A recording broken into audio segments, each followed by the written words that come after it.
Hi, I'm Ropa Manyanaira and I'm here to bring you the latest news on what's been happening in the gas and power markets.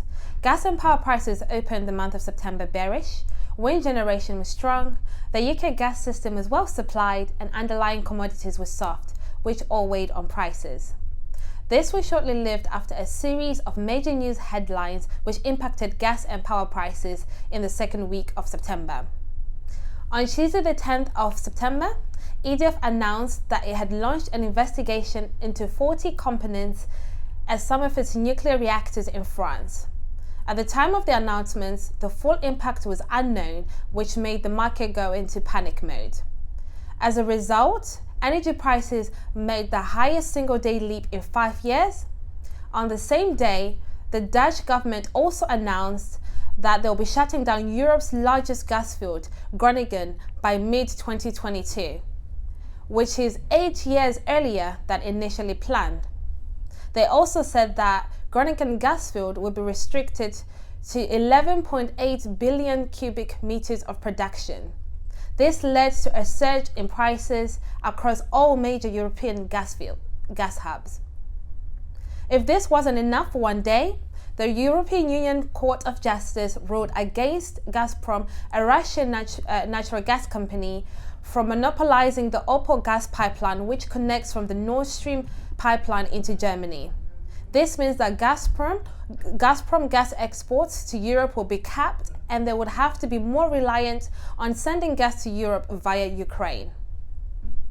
After a 7-day period of upside movement in prices, as the market tried to decipher the real impact of the announcements, prices started to shed some value. Following further investigation, EDF revealed later on that the technical fault would only impact 10% of the nuclear availability, and any potential nuclear outages as a result are yet to be announced. In breaking news, on Saturday, the 14th of September, there was a drone attack on state-owned Saudi Aramco's oil processing facilities, which took out 5% of the world's oil.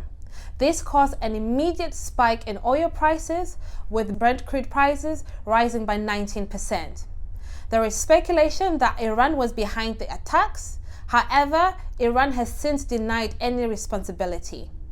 The Saudi Crown Prince, Mohammed bin Salman, has warned that if no firm action is taken against Iran, that oil supply will be disrupted and prices will spike to unimaginable levels.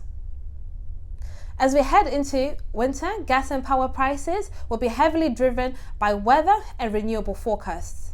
Temperatures are forecast to be milder for the first half of the month. Although wind generation started the month low, it's expected to ramp up later on in the month. Scheduled maintenances on major gas plants and fields will be coming to an end in October, which will hopefully boost Norwegian flows. Medium-range storage facilities are currently 89% full at the moment, and LNG terminals are about 72% full, which is all positive news. In addition to this, there are 7 LNG cargoes that are headed for UK shores in the first half of October, which will likely lead to high LNG send-off from terminals as they create new capacity for the new arrivals. Overall, fundamentals look comfortable for October, with any news impacting supply will likely cause prices to rise, as demand for gas and power starts to increase in the colder months. However, high LNG supply and high wind generation should cap any upside gains. That is it for today from the Optimization Desk. Thank you for listening.